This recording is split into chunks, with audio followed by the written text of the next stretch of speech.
ससुराल के बाहर बहुएं नहीं जाती। आओ बेटा, हमारे घर में तुम्हारा स्वागत है। दाहिने पैर से तुम कलश गिराकर गृह प्रवेश करो। नेहा गृह प्रवेश करती है। हाँ बहू, तुम्हारा इस घर में स्वागत है। एक बार इस घर में जो बहू आ जाती है फिर वो इस घर से कभी बाहर नहीं निकलती। इतना कहकर वो हंसने लगती है। ये बात नेहा सुनकर थोड़ी हैरान होती है। आजकल लोग पता नहीं कैसे अजीबोगरीब मजाक करते हैं।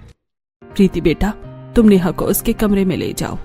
प्रीति नेहा और यश को उनके कमरे में ले जाती है। तुम्हें इस तरह ज्यादा नहीं बोलना चाहिए। बहू का गृह प्रवेश हो गया, अब तुम्हें घर जाना चाहिए। आज नहीं तो कल तो तेरी बहू को पता चलेगा। वो औरत शांति को ताना कसकर वहां से चली जाती है। अगले दिन सुबह नेहा तैयार होकर नीचे आती है और आज उसकी पहली रसोई की रस्म थी। वो रसोई में सबके लिए हलवा बना रही थी। चूल्हे पर कढ़ाई में हलवा था और नेहा उसे घुमा रही थी। आटे का हलवा बनाना बड़ा मुश्किल है, गांठ बनने के चांसेस होंगे, इसलिए इसे घुमाते जाओ। तभी वहां पर प्रीति आ जाती है। हलवा बनने के बाद नेहा उसमें ड्राई फ्रूट्स डाल देती है और उसके बाद सभी को हलवा परोसती है। सब हलवा खाते हैं। हलवा लाजवाब बना है। हाँ, इसी तरह हम सबकी जिंदगी में मिठास बनी रहे। तब रमेश शगुन का लिफाफा निकालकर नेहा को देता है। नहीं पापा जी, इसकी क्या जरूरत है। ले लो बेटा, ये तो तुम्हारा हक है। नेहा शगुन के पैसे ले लेती है। इस तरह फिलहाल तो सब ठीक चल रहा था और दिन भी गुजर रहे थे। एक दिन जब घर में सब्जी खत्म हो जाती है तो अरे नहीं, घर में तो सब्जी खत्म हो गई है। आप मम्मी जी को फोन कर दीजिए ना, मम्मी जी घर आते हुए ले आएंगी। पर मम्मी जी तो आज रात को लेट आने वाली हैं। हाँ सही कहा, मम्मी जी तो आज मौसी जी के यहाँ गई हैं, बाकी सब भी ऑफिस में हैं। अब क्या करें। हम चलते हैं बाजार। ये बात सुनकर तो प्रीति और सीमा के चेहरे का रंग उड़ जाता है। माफ करना नेहा, हम तुम्हें बताना भूल गए कि इस घर की बहू घर के बाहर नहीं जाती। ये बात सुनकर नेहा पहले हैरान होती है और फिर अचानक से जोर जोर से हंसने लगती है। मैं सब समझ गई थी। आप दोनों मुझे उल्लू बना रही हो, मेरे साथ प्रैंक कर रही हो ना। देखो, हमें पता है कि ये सब सुनना तुम्हारे लिए काफी अजीब है, लेकिन हम घर से बाहर नहीं जा सकते। हमें घर के बाहर कदम रखना भी मना है। ऐसा भी भला कहीं होता है क्या? ऐसा नहीं हो सकता। नेहा घर के बाहर जाने लगती है। प्रीति और सीमा उसके पीछे जाकर उसे रोकती हैं। तीनों घर के बाहर जाते हुए। नेहा रुक जाओ, तुम बाहर नहीं जा सकती। नहीं दीदी, आप मुझे नहीं रोक सकती। नेहा के घर के बाहर आंगन में तो कदम रख लिया, लेकिन जैसे ही वो बाहर सड़क पर जाने लगती है तभी सामने से रमेश आकर उसे रोक देता है। अरे रुक जाओ बहू, तुम इस घर से बाहर कैसे जा सकती हो? क्या तुम्हें पता नहीं है कि हमारी घर की बहू घर से बाहर नहीं निकलती? अब ये बात सुनते ही नेहा के पांव एकदम जम जाते हैं और उसका गला सूख जाता है। लेकिन पापा जी, घर में सब्जी खत्म हो गई है। अरे घर में चाहे कुछ भी खत्म हो जाए, चाहे आपदा आ जाए, लेकिन तुम इस घर की दहलीज नहीं लांघ सकती। और क्या तुम दोनों को पता नहीं है कि ऐसा करना हमारे घर के नियमों के खिलाफ है? छोटी बहू को अभी घर के अंदर लेकर जाओ और आगे से ऐसी गलती नहीं होनी पाए। उसके बाद तीनों घर के अंदर आ जाती हैं और हॉल में बैठकर बात कर रही थी। शादी के कुछ दिन के अंदर नेहा को इतना बड़ा झटका मिलता है। प्रीति और सीमा भी उसे सारी बात बताती हैं। इसका मतलब जब से आप दोनों इस घर में शादी करके आई हैं, तब से आप घर के बाहर निकली तक नहीं है? नहीं, बस मायके जाने के लिए ही निकले थे। इस घर में हमें किसी चीज पर टोका टोकी नहीं होती, लेकिन ये एक सख्त नियम है कि इस घर की बहू कभी घर के बाहर कदम नहीं रखती। ये बात सुनकर नेहा को गुस्सा आता है। और आप दोनों इतनी आसानी से इस बात को मान भी रहे हैं, ये गलत है। हमें इस बारे में घर वालों से बात करनी चाहिए। हमने जितनी बात करनी थी हम कर चुकी, लेकिन कभी कोई फायदा नहीं हुआ। इतना कहकर सीमा और प्रीति भी अपने अपने काम में लग जाती हैं, लेकिन ये बात नेहा को बहुत ज्यादा खटक रही थी। शाम को शांति घर लेट आती है। जब सभी खाना खाकर अपने कमरे में जा रहे थे तब नेहा शांति से इस बारे में बात करती है। मम्मी जी, मुझे आपसे कुछ बात करनी है। हाँ बेटा, बिल्कुल बोलो, क्या बात है। मम्मी जी, मुझे कल किसी काम से बाजार जाना है। ये बात सुनकर तो शांति के हाव भाव बदल जाते हैं। तुम्हें आज दिन में ही बताया था ना कि इस घर की बहू घर के बाहर कदम नहीं रखती, फिर भी तुमने ऐसा क्यों कहा? देखो, तुम कहीं घर से बाहर नहीं जा सकती हो। तुम्हें जो भी चाहिए तुम मुझे बता सकती हो, मैं तुम्हारे लिए सब ला दूंगी। अब सो जाओ। साफ कड़े लफ्जों में शांति अपनी बात को क्लियर करके वहां से चली जाती है और नेहा गुस्से में पैर पटकते हुए अपने कमरे में जाती है। ऐसा कहा जा रहा है कि इस घर की बहू घर के बाहर कदम नहीं रख सकती, लेकिन ऐसे पुराने विचारों वाला कौन होता है भला, वो भी आज के जमाने में? मुझे तो समझ नहीं आ रहा कि इतनी अजीब प्रथा और नियम इस घर में कैसे चलता आ रहा है। देखो, इसमें मैं तुम्हारे लिए कुछ नहीं कर सकता। तुम्हें कुछ भी चाहिए मैं तुम्हें सब ला कर दूंगा। कपड़े चाहिए होंगे और मेकअप चाहिए होगा तो? मैं तुम्हें सब ला कर दूंगा। हाँ, तो मेकअप को घर में लाकर क्या मैं उसका अचार डालूंगी? लेकिन मैं तुम्हारी इस बात में कोई मदद नहीं कर पाऊंगा, सॉरी। इतना कहकर यश भी सोने के लिए लेट जाता है। इन्होंने भी कितनी आसानी से अपना पल्ला झाड़ लिया, लेकिन मैं भी इतनी आसानी से हार नहीं मानूंगी। आखिर ऐसा क्यों हो रहा है, मुझे पहले ये पता लगाना होगा। अगले दिन जब नेहा घर का काम कर रही थी तब गली में सब्जी वाला आता है। नेहा सब्जी लेने के लिए घर के अंदर से दौड़ते हुए घर के बाहर की तरफ जाती है, लेकिन शांति देख लेती है और घबराते हुए वो दौड़कर नेहा के पास जाती है और उसे रोकते हुए कहती है, तुम कहाँ जा रही हो? मम्मी जी, गली में सब्जी वाला आया है, सब्जी लेने जा रही हूँ। मैंने तुमसे कहा था ना, इस घर की बहू घर के बाहर कदम नहीं रखती, फिर भी तुम ऐसा कर रही हो। पता है मैं कितनी डर गई थी। लेकिन मम्मी जी, इसमें डरने वाली क्या बात है? घर के बाहर ही तो आया है सब्जी वाला, मैं कहीं दूर थोड़ी जा रही हूँ। नहीं, घर के बाहर कदम न रखने का मतलब होता है कि घर की दहलीज को लांघना ही नहीं है। तुम रुको, सब्जी मैं लाकर देती हूँ और आइंदा कभी ऐसा मत करना। तुम अंदर जाओ। इतना कहकर शांति वहां से चली जाती है और नेहा गुस्से में सीमा और प्रीति के पास छत पर जाती है जहां दोनों कपड़े डाल रही थी। मम्मी जी ने तो मुझे गली में सब्जी लेने तक जाने से रोक दिया। अरे भला ऐसा कौन करता है? हमारी ससुराल वाले करते हैं। लेकिन दीदी, ये तो गलत बात है ना। आप ही बताओ, ऐसा भला कौन कर सकता है? जब से मुझे ये बात पता चली है तब से ऐसा लग रहा है मुझे किसी जेल में कैद कर दिया है। अब ये घर मुझे किसी पिंजरे से कम नहीं लग रहा। यहाँ की दीवारें भी खाने को दौड़ रही हैं मुझे। कोई बात नहीं, शायद तुम्हें भी धीरे धीरे हमारी तरह आदत हो जाएगी। हमें कभी भी किसी गलत चीज को अपनी आदत नहीं बनाना चाहिए दीदी, लेकिन कुछ गलत होता है तो उसके खिलाफ आवाज उठानी चाहिए। लेकिन मुझे एक बात समझ नहीं आई, मैंने घर के बाहर बस सब्जी लाने के लिए कदम रखा भी नहीं था, लेकिन उसी में मम्मी जी इतना घबरा क्यों गई थी? उनके चेहरे पर पसीना आ गया था। आखिर वो इतना क्यों डर गई थी? हमारी बाहर जाने के ख्याल से ही मम्मी जी डर जाती हैं। वहीं दूसरी तरफ शांति जब गली में सब्जी वाले से सब्जी ले रही थी। अरे भैया, तुम भी बहुत महंगा दाम लगा रहे हो। हम हमेशा तुमसे सब्जी लेते हैं, जरा थोड़ा तो कम करो।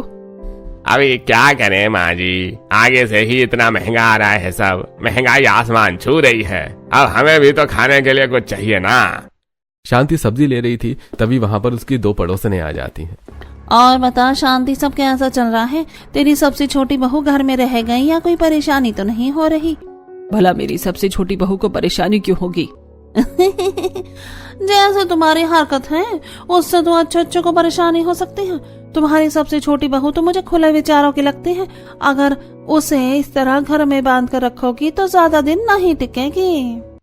यह बात सुनकर शांति का पारा हाई हो जाता है। तुम्हें मेरे घर में ज्यादा नाक अड़ाने की जरूरत नहीं है। पहले तुम अपने बिखरते घर को संभालो, जहाँ तुम्हारी बहू तुम्हारे ताने मारने की आदतों से परेशान होकर मायके बैठी है। इतना सुनकर वो पड़ोसन चिढ़ जाती है और वहां से चली जाती है। सबके जाने के बाद शीला शांति से अकेले में कहती है, वैसे शांति, बहुत सालों से तुम ऐसा कर रही हो, लेकिन अब तुम्हें ऐसा नहीं करना चाहिए। अब तुम्हारी सबसे छोटी बहू आ गई है, उन तीनों को इस तरह घर में रखना ठीक नहीं है। तुम भी मुझे ही सुना रही हो। सबके जाने के बाद मुझे लगा था कि तुम मुझे समझोगी। मैं तुम्हें अच्छे से समझ रही हूँ, लेकिन तुम्हें समझाना चाहती हूँ कि समय के साथ बदलना बहुत जरूरी है। तुम्हारा डर है, लेकिन उस डर को दिल से निकालना ही होगा। मैंने हमेशा तुम्हें समझा, लेकिन अब तुम्हें बदलना चाहिए। शांति के पास शीला की इस बात का कोई जवाब नहीं था। वहीं दूसरी तरफ नेहा घर में कैद होकर बहुत ज्यादा परेशान थी। कुछ दिन बाद नेहा फिर से बाहर जाने के लिए एक बहाना बनाती है। मम्मी जी, मुझे ना एक सूट सिलवाना है, तो हमें टेलर के पास जाना होगा। मुझे तुम्हें कितनी बार समझाना होगा कि घर के बाहर नहीं जाना तो नहीं जाना। मम्मी जी, अब सूट सिलवाना है तो उसके लिए मजबूरन बाहर तो जाना ही होगा। अब सारे काम घर में रहकर तो नहीं हो सकते। कोई बात नहीं, मेरे पास दर्जी का नंबर है, अभी दर्जी को घर पर बुला लेती हूँ। तभी शांति दर्जी को कॉल करती है और थोड़ी देर बाद घर पर दर्जी आ जाता है। हाँ, आप मेरी सबसे छोटी बहू का नाप ले लीजिए, इसके लिए एक सूट सिलना है। तब दर्जी नेहा का नाप लेता है और नेहा मन में सोचती है, हे भगवान, कहाँ फंस गई मैं? मम्मी जी के पास तो हर एक चीज का सोल्यूशन है। ठीक है, मैंने नाप ले लिया है। 4-5 दिन में सूट सिल जाएगा, तो आप आकर ले जाना। क्या आपके यहाँ ऐसा कोई रूल नहीं है? जिसका सूट होता है उसी को सूट लेने आना होता है? जी नहीं, ऐसा कोई रूल नहीं होता। इतना कहकर दर्जी वहां से चला जाता है। थोड़ी देर बाद नेहा खुद से, यार दर्जी वाला प्लान तो फेल हो गया। एक काम करती हूँ, डॉक्टर वाला बहाना मारकर देख लेती हूँ। तबीयत खराब होने पर तो घर से बाहर जाना ही होगा। रात को प्रीति के कमरे में जब से नेहा आई तब से वो बस जानने की कोशिश करी है कि मम्मी जी हमें बाहर क्यों नहीं जाने देती। अब मेरा तो सब्र भी टूट रहा है, मेरा भी मन करता है बाहर जाने का। लेकिन तुम जानती हो ना कि ऐसा नहीं हो सकता। मम्मी ऐसा कभी नहीं होने देंगी, इसलिए प्लीज अपना ये ख्याल दिमाग से निकाल दो, कोई फायदा नहीं है। ये सुनकर प्रीति उदास हो जाती है और उसके बाद दोनों सो जाते हैं। अगले दिन नेहा अपना सिर पकड़कर शांति के पास जाती है, जिसे देखकर शांति परेशान हो जाती है। क्या बात है बेटा, तुम परेशान लग रही हो? कुछ नहीं मम्मी जी, बस सिर घूम रहा था। क्या हम डॉक्टर के पास चले? बेटा तुम यहाँ आराम से बैठो, मैं अभी डॉक्टर को घर पर ही बुला देती हूँ। डॉक्टर यहीं पास में है। नेहा तो सिर्फ नाटक कर रही थी, लेकिन तभी प्रीति घबराते हुए वहां आती है। मम्मी जी, सीमा दीदी का बीपी लो हो गया है, जल्दी उनके कमरे में चलिए। ये सुनते ही सभी दौड़ते हुए सीमा के कमरे में जाते हैं, जो परेशान हालत में बिस्तर पर लेटी थी। अरे आज सबको क्या हो गया? बेटा तुम ठीक तो हो ना? मम्मी जी हमें दीदी को जल्दी से डॉक्टर के पास लेकर जाना होगा। घबराने वाली कोई बात नहीं है, डॉक्टर बस अभी घर पर आ ही जाएंगे। मैंने उन्हें फोन कर दिया है। जब तक डॉक्टर आएंगे तब तक तो हम उनके पास पहुंच जाएंगे, हमें चलना चाहिए। तुम्हें कितनी बार कहा है कि बहू घर के बाहर कदम नहीं रख सकती। इस हालत में भी मम्मी जी आपको अपनी इस नियम की पड़ी है, हमें फिलहाल दीदी के बारे में सोचना चाहिए। देखो इस समय तुम बहस मत करो, ये बहस करने के लिए बिल्कुल भी सही समय नहीं है। अभी थोड़ी देर शांत हो जाओ, हमें बहू के बारे में सोचना होगा। तभी प्रीति एक गिलास पानी में 1 चम्मच नमक डालकर लाती है और सीमा को पिलाने लगती है। सीमा आराम आराम से पानी पी रही थी, जिसके बाद उसे थोड़ी राहत मिलती है। बेटा अब तुम्हें कैसा लग रहा है? मम्मी जी अब मुझे ठीक लग रहा है। तभी वहां पर डॉक्टर भी आ जाती है और जब डॉक्टर सीमा का चेकअप करती है तो देखिए, घबराने वाली कोई बात नहीं है। खुशखबरी, आपकी बहू मां बनने वाली है। महीना दूसरा शुरू हो गया है, ऐसे में थोड़ा बहुत बीपी लो हो जाता है और कभी कभी कमजोरी भी आ जाती है। क्या सच में डॉक्टर? ये तो बहुत ही बड़ी खुशखबरी है। यह खुशखबरी सुनकर सभी को बेहद खुशी होती है और डॉक्टर के जाने के बाद जब शांति हॉल में आती है तब नेहा उसके पीछे आती है। मम्मी जी आपसे एक बात कहना चाहूंगी। आज दीदी की जो हालत हुई है, कल को हम में से किसी की भी बुरी हालत हो सकती है। तो क्या आप ऐसे में भी हमारे लिए डॉक्टर का घर पर आने का इंतजार करेंगी? ऐसा भी क्या है जो भला आप हमें इस तरह घर में कैद करके रखती हैं? मुझे नहीं लगता कि आपकी रूढ़िवादी सोच का हाथ इसके पीछे है, मुझे कोई और ही कारण लगता है। देखो तुम्हें कुछ जानने की जरूरत नहीं है, बस मैंने तुम्हें कहा कि घर के बाहर नहीं जाना तो नहीं जाना। मैंने तुरंत डॉक्टर को घर पर बुला दिया था। इतनी छोटी सी बात का बतंगड़ बनाने की जरूरत नहीं है। इतना कहकर शांति वहां से चली जाती है। इन्हें ये छोटी सी बात लग रही है, पता नहीं क्या होगा इस घर का। एक दिन तीनों जब साथ में बैठकर टीवी देख रही थी, टीवी में एक लड़की का इंटरव्यू वायरल हो रहा था।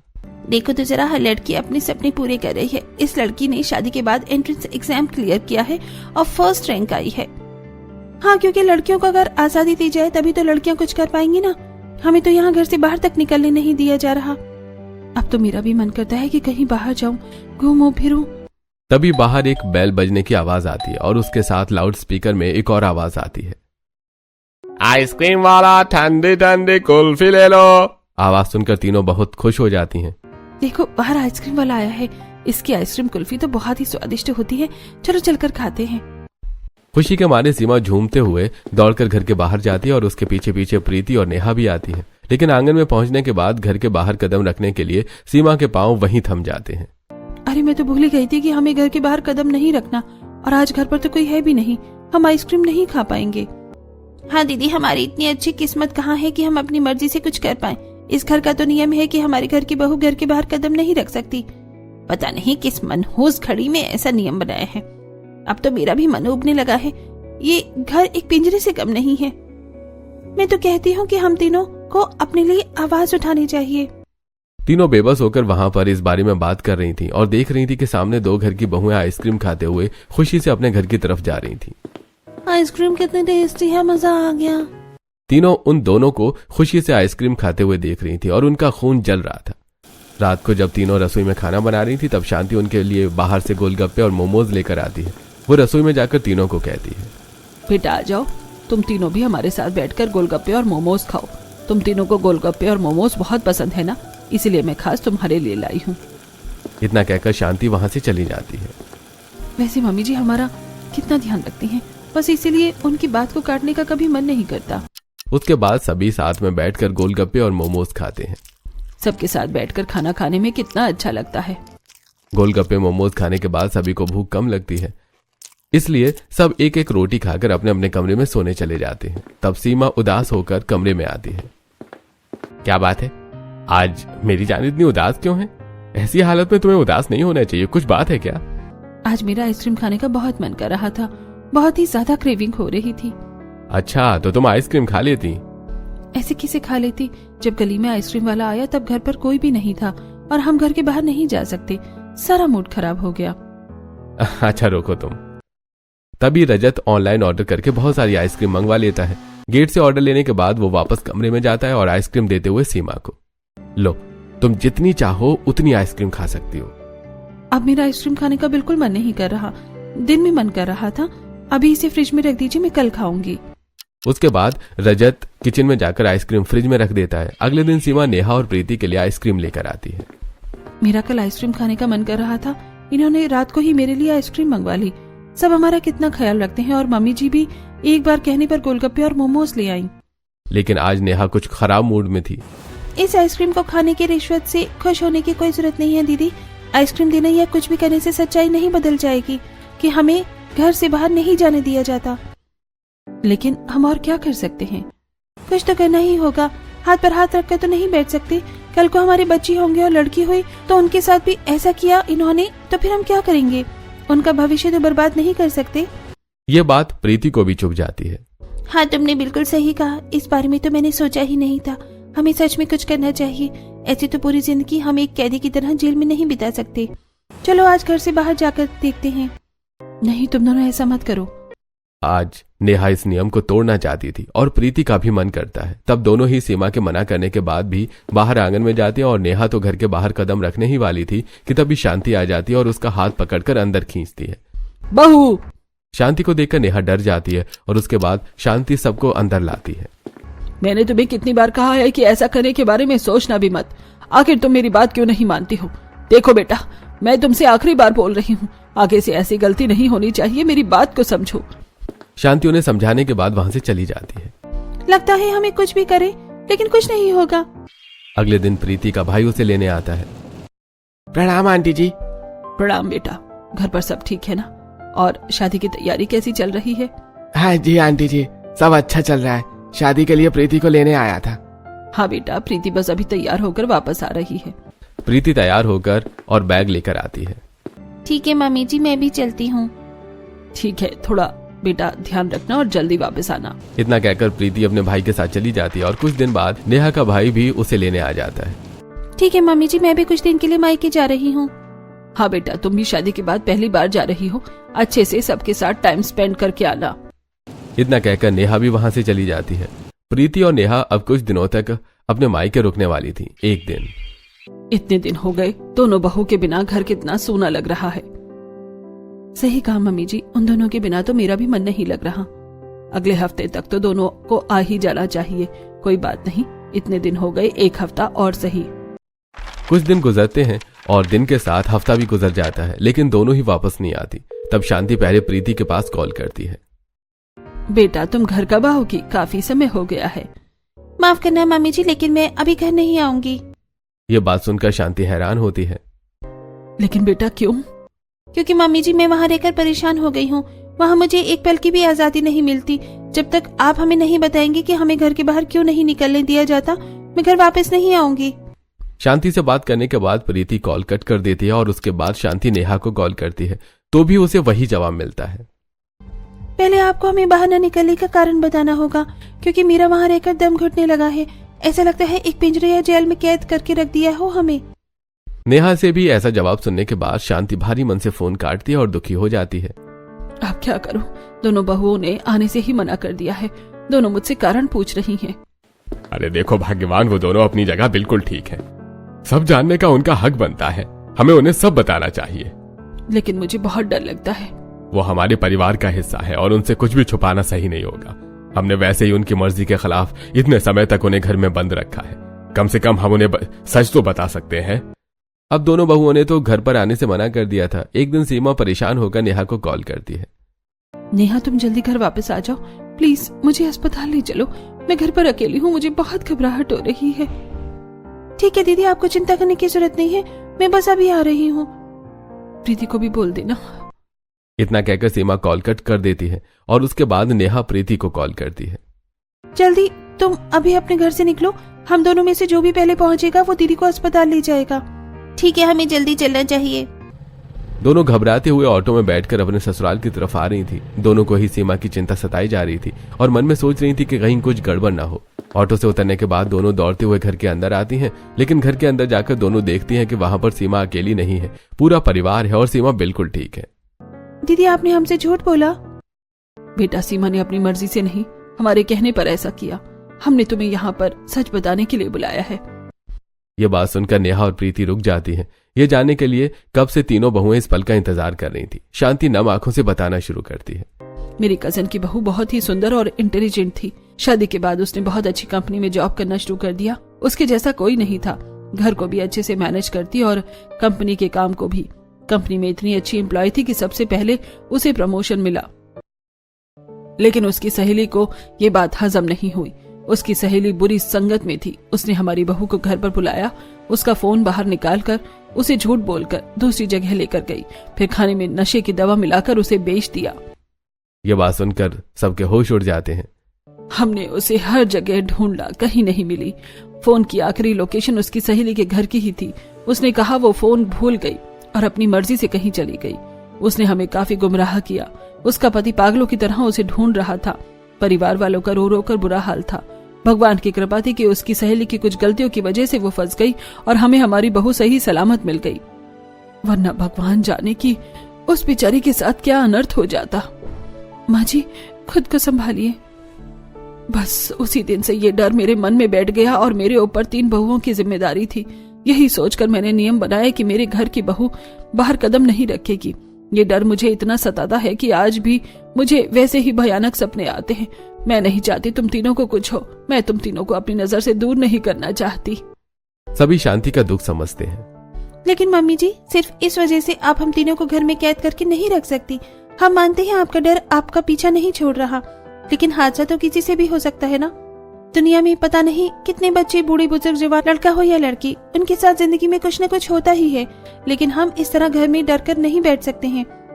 हम तीनों के पति नौकरी पर जाते हैं और आप और पापा जी भी बाहर जाते हैं। क्या आप सब किसी हादसे के डर से घर में बैठ सकते हैं? नहीं, क्योंकि घर में रहने से काम नहीं चलेगा। जी मम्मी जी, आपको हम पर भरोसा करना होगा। दुनिया के लोगों के साथ पता नहीं क्या क्या हादसे होते हैं, गायब होते हैं, रोड पर चोट लगती है, लेकिन फिर भी दुनिया नहीं रुकती। हाँ मम्मी जी, और किसने कहा है कि कोई इंसान आज के जमाने में घर पर सेफ है? जिसके साथ जो होना है वो कहीं भी हो सकता है। और फिर हम तो नौकरी भी नहीं करते, हम बाहर सहेली भी नहीं बनाएंगे। लेकिन अब तो आप हमें बाहर जाने दीजिए। सभी के समझाने के बाद शांति खुद को बदलने की कोशिश करती है और काफी समय बाद उन सभी को शाम को खुद बाहर लेकर जाती है। हम सब यहाँ पर गोलगप्पे खाएंगे। ये बात सुनकर तीनों बहुएं बहुत खुश थीं। चारों मिलकर वहां पर गोलगप्पे खाती हैं और गोलगप्पे खाने के बाद तीनों बहुएं शांति के साथ घर वापस आ रही थी। तो मोहल्ले में ये सब देखकर हर कोई हैरान था। शीला को खुशी हो रही थी कि आखिरकार शांति अपने डर से लड़ने की कोशिश कर रही है। अगले दिन शाम को, चलिए मम्मी जी, बाजार चलते हैं। नहीं, आज मैं तुम तीनों के साथ नहीं जाऊंगी। आज तुम तीनों अकेले जा सकती हो। मुझे तुम तीनों पर विश्वास है। ये बात सुनकर तीनों बहुत खुश हो जाती हैं और खुशी खुशी एक साथ बाजार जाती।